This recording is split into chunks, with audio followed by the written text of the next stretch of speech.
La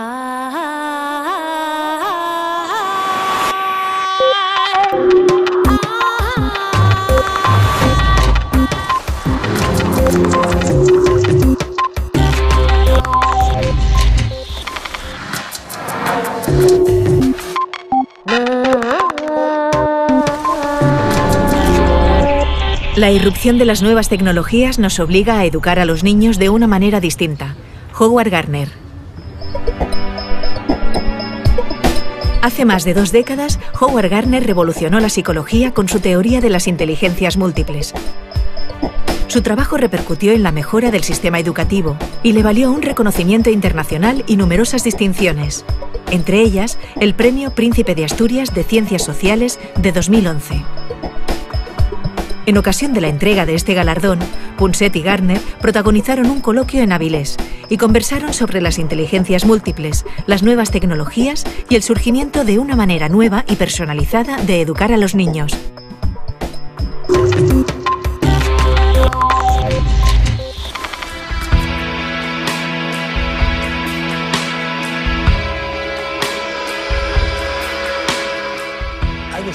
Estoy seguro de que no fui el primero en reconocer la multiplicidad de talentos. Pero creo que hay 2 cuestiones que distinguen mi trabajo. La primera es que yo contaba con una serie de criterios por los que se podía juzgar si algo merecía ser considerado una inteligencia. Y la segunda es que usaba la palabra inteligencia en lugar de talento. Hoy no estaría aquí en España recibiendo el Premio Príncipe de Asturias si hubiera escrito sobre los distintos talentos humanos. Lo que hice fue tomar la palabra inteligencia, que era propiedad de la gente del coeficiente intelectual, y dije: la música es un talento y las matemáticas son inteligencia, pero ¿por qué debemos llamar inteligentes a las personas buenas con los números y solo talentosos a aquellos que dominan el tono, la armonía, el timbre? Todavía nadie me ha dado una buena respuesta a esa pregunta. Desde el punto de vista de la genética, o eso me han contado mis amigos genetistas, somos prácticamente todos iguales. Es cierto que ahora descubrimos que aunque somos muy parecidos, algo diferentes somos.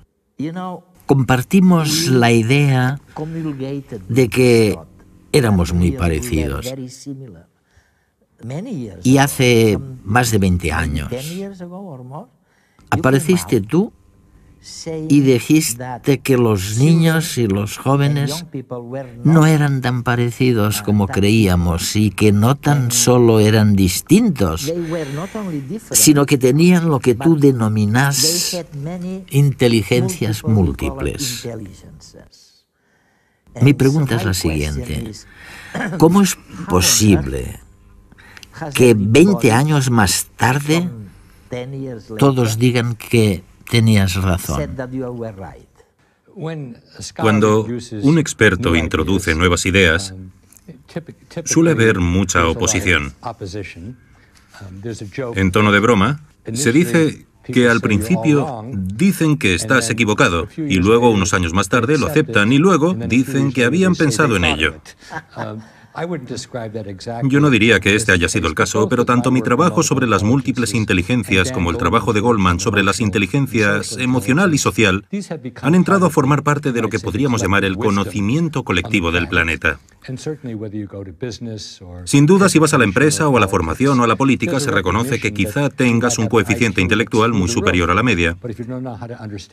Pero si no sabes cómo comprender a los demás, si no te entiendes a ti mismo, si no sabes cómo abrirte camino en la calle, en el estudio de televisión, en el ámbito deportivo o en el ámbito artístico, aunque tengas el mayor coeficiente intelectual jamás observado, no serás inteligente en otras áreas. Cuando yo te conocí, la ciencia, la comunidad científica, tendía a creer que éramos todos iguales y que nuestra inteligencia era parecida y que se podía medir por una cosa que llamábamos el IQ, el coeficiente intelectual. Cuando la gente utiliza la palabra inteligencia sin pensar, suele referirse a la inteligencia en la escuela. Si eres bueno en lenguas o en matemáticas, te irá bien en la escuela. Y mientras estés en la escuela pensarás que eres inteligente. Como todos los expertos de Occidente, creía que había algo llamado test de inteligencia y que si lo hacías bien eras bueno en todo, si lo hacías regular eras regular en todo y si lo hacías mal tenías mala suerte.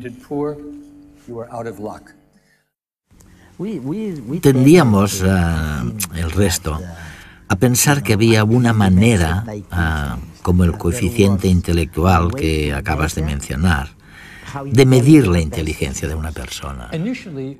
Al principio, cuando Alfred Binet descubrió, o mejor dicho, creó el test de inteligencia hace 100 años, fue un gran logro. Era una buena manera de predecir cómo les iría a los estudiantes en un determinado tipo de escuela. Pero hay una manera mucho mejor de predecirlo: las notas del curso anterior. Si sabes cómo te fue el curso pasado, no tengo que hacerte un test de inteligencia. El problema de las mediciones, Eduardo, no son las mediciones, sino las personas que les atribuyen demasiada importancia. Lo peor del coeficiente intelectual es que a las personas se les decía que el resultado del test no era muy bueno. Aceptaban su estupidez y entonces creer en la inteligencia única con la que hemos nacido es muy occidental. En Asia se cree en la importancia del esfuerzo. Siempre digo lo mismo: debes elegir bien a tus abuelos y trabajar mucho. Por desgracia, no puedes elegir tus abuelos, no tienes elección. Así pues, lo realmente importante es en qué decidimos trabajar y cuánto nos aplicamos a una tarea, la calidad de la enseñanza y los recursos de los que disponemos.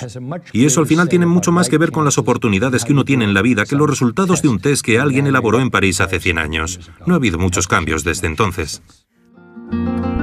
Te puedo hacer una pregunta que yo creo que todos querremos saber. O sea, ¿qué entiendes por inteligencia? Permíteme una metáfora que creo que es más práctica. Si crees en una inteligencia única, lo que quieres decir es que tienes un solo ordenador en el cráneo. Si ese ordenador funciona, y es eficiente y rápido, no comete muchos errores. Eres bueno en todo. En cambio, si funciona a trompicones, estás dentro de la media. Y si va lento y comete muchos errores, es que eres estúpido. La reivindicación de las inteligencias múltiples es que tenemos una serie de ordenadores independientes. Uno se encarga de la información musical, otro de la información espacial, otro de la información corporal. Por supuesto, no es un ordenador pequeño. No tenemos una lata vacía aquí dentro. Pero es un argumento que los cerebros son muy diferentes y pensar que solo hacen una cosa no es correcto. Medir la inteligencia es algo problemático, en especial cuando no hay consenso en cómo definirla. Incluso se debate si es una sola o si existen múltiples. A lo sumo, podemos llevar a cabo una serie de pruebas que nos den una idea aproximada de las características individuales de nuestras distintas capacidades cognitivas. De todos los cuestionarios creados para medir la inteligencia, el más usado es el cociente intelectual de Wechsler, una batería de preguntas que analiza la comprensión, el vocabulario y la capacidad aritmética de la persona, y que considera la inteligencia como una capacidad única y global. Sacar una mejor o peor puntuación en estos test puede marcar nuestras posibilidades futuras de éxito en el estudio y el trabajo. Los críticos con este tipo de test han señalado que sus resultados varían en función de lo concentrados que estén los alumnos o incluso de su nivel de formación académica. Ahora, un estudio reciente de la Universidad de Londres, dirigido por Kathy Prices, muestra que, de hecho, el cociente intelectual no se mantiene constante durante la adolescencia, sino que aumenta o disminuye conforme lo hace el volumen de materia gris en esa época. Es decir, entre los 12 y 20 años, cuando el cerebro está aún en desarrollo. Estos cambios en la estructura del córtex cerebral, visibles por resonancia magnética, demuestran la importancia que la plasticidad neuronal puede tener en nuestra vida y comportamiento. En este estudio se compararon las variaciones de las inteligencias verbal y motora con la estructura de las zonas cerebrales correspondientes. Cuando el córtex aumenta en las zonas motoras y decrece en las verbales, el estudiante muestra una mayor destreza motora y una menor verbal.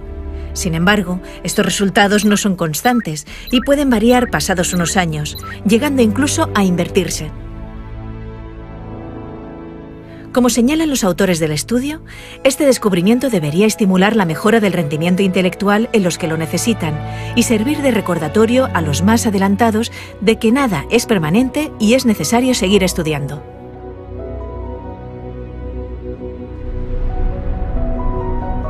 La disponibilidad de ordenadores, ordenadores personales, dispositivos portátiles, tabletas gráficas, significa que ya no tenemos que enseñar la misma cosa del mismo modo ni examinar de una sola manera. Tenemos la suerte de vivir en esta época. Quienes parece que no lo entienden son los ministros de Educación. Lo que encuentro fascinante es que 20 años más tarde o más, desde el momento en que hablaste por primera vez de este tema, puedes hacer algo que hace 20 años parecía imposible. Se trata de la formación personalizada. Puesto que todos somos distintos, hay que dar una formación distinta a cada uno. Y ahora, gracias a la revolución digital, eso es posible. Es verdad. Estamos solo al principio, pero el software y el hardware son cada vez más versátiles. Y si quieres aprender algo, ya sea a esquiar, o a vender, cálculo, o genómica, no hay ningún motivo por el que todos tengan que aprender de la misma manera. Sería una estupidez. Cuanto más versátil sea el software y cuanto mejor guía sea el maestro para decir, ¿por qué no aprendes de esta manera? O dime cómo te gusta aprender.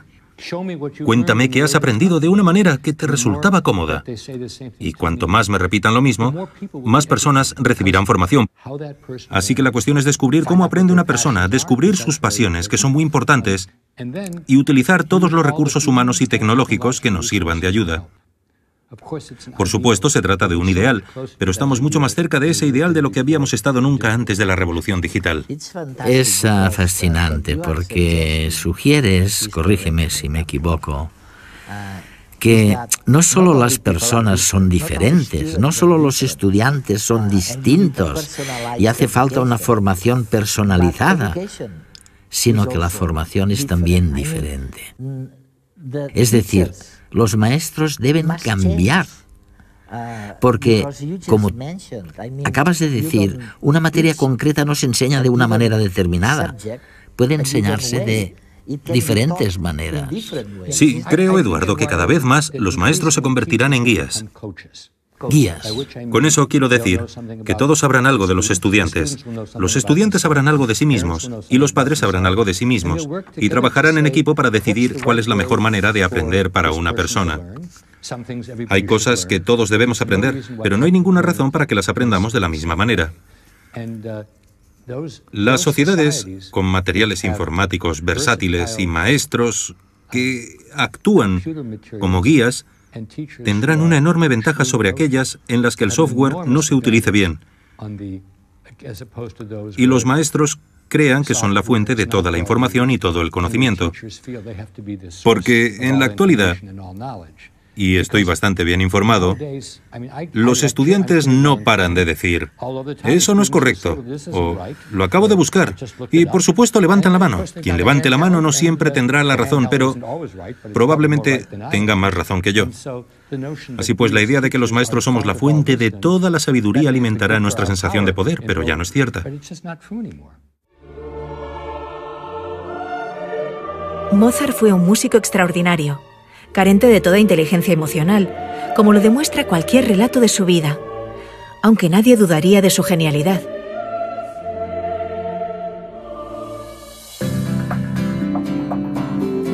Al igual que Mozart, nuestras capacidades o inteligencias múltiples pueden tener un desarrollo desigual sin que ello represente un obstáculo para la realización personal. Sin embargo, un resultado negativo en un test de inteligencia tradicional suele asociarse a una condena al fracaso. Librarnos de este estigma social es el mayor logro de la teoría de las inteligencias múltiples. Cada uno de nosotros pensamos y aprendemos de maneras distintas. Al menos existen tantas como tipos de inteligencias múltiples básicas, es decir, visual espacial, verbal, kinestésica, lógico-matemática, musical, intrapersonal, interpersonal y naturalista. Gracias a la introducción de las nuevas tecnologías en las aulas, se está haciendo realidad la educación personalizada. Con un clic elegimos lo que queremos leer o a qué queremos exponer nuestra mente, haciendo nuestro el estudio. Quizás por ello, la principal misión de los profesores en esta nueva era sea la de asistir a los estudiantes a reconocer cuáles son sus tipos principales de inteligencia y ayudarles a utilizarlas para acceder más fácilmente al conocimiento. Todo ello, por supuesto, sin olvidar estimular y desarrollar el resto de sus habilidades. Así, el profesor pone en las manos de los estudiantes la responsabilidad de su propia educación, enseñándoles a controlarse y a decidir qué es lo mejor para ellos, desarrollando juntos las mejores condiciones de estudio y aprendiendo a relacionarse con los demás, incluso a través de las redes sociales. La independencia y la autonomía de las nuevas tecnologías son algunas de las competencias que la nueva sociedad está reclamando a la juventud. El futuro está en las mentes emprendedoras, capaces de trabajar con la diversidad cultural y utilizar todos los recursos, tanto de su inteligencia como del mundo digital. ¿Y qué me dices de las nuevas competencias? Me refiero a aquellas habilidades nuevas que los jóvenes deben comprender, estudiar para encontrar trabajo. Bueno, tú y yo ya hemos hablado de esto, Eduardo. A lo largo de nuestra vida, las personas han hecho muchas cosas a solas. Pero ahora todo consiste en trabajar en equipo, en red, en llegar desde distintos lugares a un mismo sitio, trabajar eficientemente y no volver a ver a esa persona. Así pues, saber cómo hacernos una idea de la situación, colaborar efectivamente, construir confianza, combatir las reacciones propias, que quizás puedan ser demasiado impulsivas, o demasiado arrogantes, o insuficientemente colaboradores. Todos estos factores sociales, emocionales, entran en la categoría de la comprensión de uno mismo. Me refiero a la inteligencia interpersonal. Si no te conoces bien a ti mismo, no tomarás buenas decisiones vocacionales, ni elegirás bien a tu compañero, porque hoy en día somos nosotros los que decidimos dónde vivimos, con quién, a qué nos dedicamos. Soy profesor en la Escuela de Educación y propongo cambiarle el nombre por el de Escuela del Aprendizaje de por vida. Porque ni tú ni yo somos niños, pero seremos personas disfuncionales si dejamos de aprender. Sí, yo diría que las mediciones de la educación, el sistema educativo, han cambiado más a lo largo de nuestra vida que probablemente en los siglos anteriores. Pensaba en lo que has dicho. Si la esperanza de vida es ahora de 20 años más, algo deberá cambiar en nuestro sistema de aprendizaje, ¿no? Pero es fantástico, porque en realidad lo importante es lo nuevo, lo que se ha entendido mal. Has mencionado, por ejemplo, la confianza. Si les pregunto a mis nietas, ¿cómo os podéis fiar de alguien o de una institución? No lo saben. Nadie les ha enseñado qué hace falta para fiarte de alguien. ¿Qué necesitas? Sí, yo hablaría de merecer la confianza. Porque en la actualidad muchas instituciones y muchas personas no merecen la confianza. Sin embargo, por otro lado, si sospechas de todos o te muestras escéptico ante todos, no podrás crear ninguna conexión significativa, ningún tipo de sinergia significativa. Creo que es muy difícil y, gracias a las ciencias sociales, sabemos que una de las mayores diferencias entre las sociedades es el grado de confianza. Escandinavia siempre obtiene puntuaciones muy elevadas en las medidas de confianza. Si vas a África, la confianza es prácticamente inexistente. En los Estados Unidos se ha producido una especie de descenso constante del índice de confianza. lo que es muy triste. Hay otras cuestiones, como la cooperación, que también has mencionado. El trabajo en equipo es muy importante, ¿no?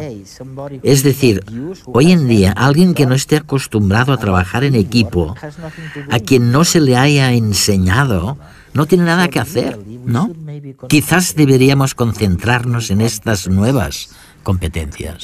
Y deberíamos hacerlo creando, dentro de las escuelas, entornos que modelen este tipo de comportamiento entre los maestros, entre maestros y padres, y entre los chicos mayores y los pequeños. Porque cuando ves lo que puedes conseguir si trabajas en equipo con los demás, en especial con personas que tienen distintas perspectivas, es muy liberador. Cuando era joven e insensato, y contrataba a personas para que trabajaran conmigo, siempre buscaba a personas que eran exactamente iguales que yo, para tener réplicas exactas de mí. Y hace 20 años me di cuenta de que esa actitud era estúpida. Con uno como yo ya bastaba, así que ahora pienso más en formar equipos en los que las personas tengan habilidades, intereses y pasiones complementarias y en los que todos puedan sumar. Por supuesto, todo el mundo sabe que disfrutamos más en un entorno social en el que no oigamos siempre lo mismo, donde se hagan otros tipos de contribuciones. Si carecemos de esos modelos en casa y en la escuela, y creo que la religión no los proporciona, cuando llegamos al lugar de trabajo, tenemos una tarea de 30 años para construir la confianza y desarrollar los músculos de la colaboración. Es una locura. El coeficiente intelectual y la visión estándar de la inteligencia en realidad tienen que ver con si tienes éxito en un determinado tipo de escuela, una escuela en la que las lenguas y las matemáticas son importantes. Son importantes, nadie lo discute, pero cuando dejas la escuela y sales a la autopista, vas a la tundra o a la sabana. Te sumerges en el agua o sales al escenario. Es el momento para las otras inteligencias.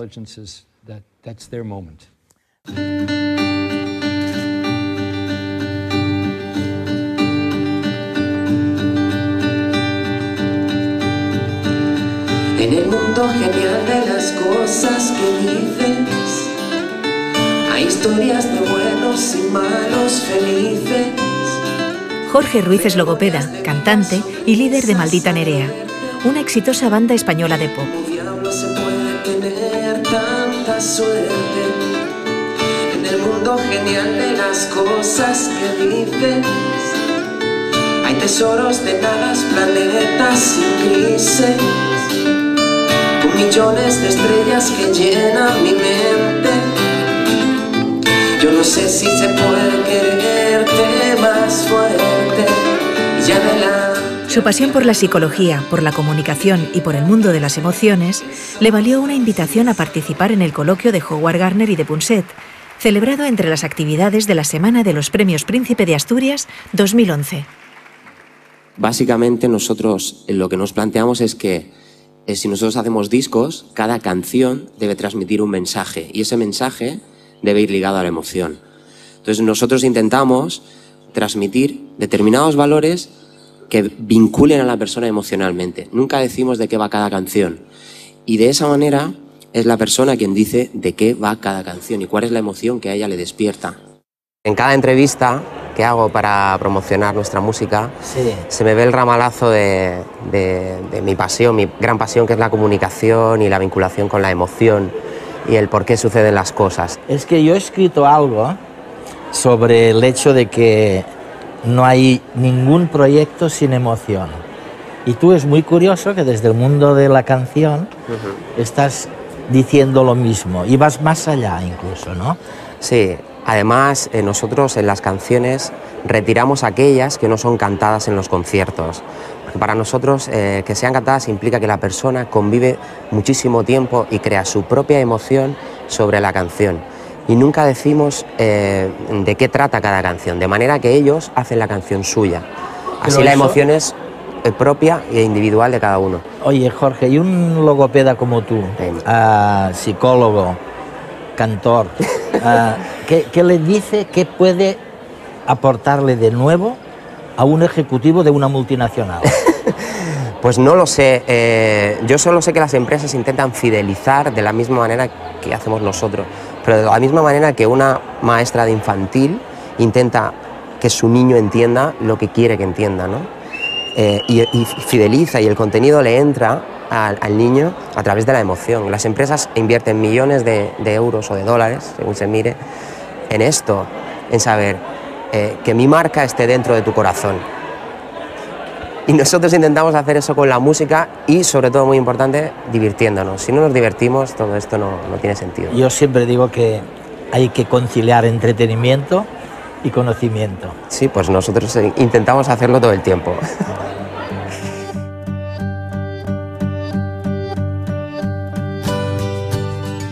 Howard Gardner fue el primer académico que sugirió, que no éramos todos iguales, que unos manejamos mejor un determinado tipo de inteligencia, la espacial, la musical, la lingüística y la interpersonal, por ejemplo, que otros. Nos referimos nada más ni nada menos al famoso modelo de las inteligencias múltiples, del cual todos hemos oído hablar alguna vez. Nadie se imaginaba, hace 20 años, cuando Gardner formuló su teoría, el impacto que ésta tendría en la educación unas décadas después. Resulta que, si no somos todos iguales, tendríamos que diseñar una educación personalizada para cada uno de nosotros. No podemos enseñar a todos los niños con la misma vara. Hace 2 décadas, la enseñanza personalizada era una utopía. Pero ahora, gracias a la explosión de las nuevas tecnologías, de Internet, de las redes sociales, de teléfonos inteligentes y de iPads, tenemos las herramientas necesarias para producir una revolución en la manera de aprender de los niños. Finalmente, la educación dejará de ser una máquina basada en los principios de la revolución industrial y fomentará que los niños encuentren cada uno su elemento.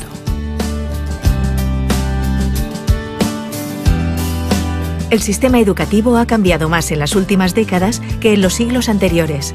Howard Gardner.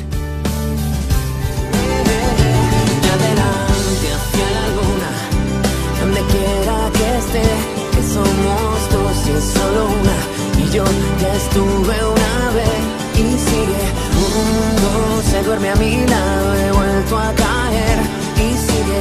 Creces, te llevo en mis manos, ya no me puedo perder. Donde quiera que esté, que somos dos y es solo una. Y yo ya estuve una vez y sigue. Mundo se duerme a mi lado, he vuelto a caer. Te llevo en mis manos ya.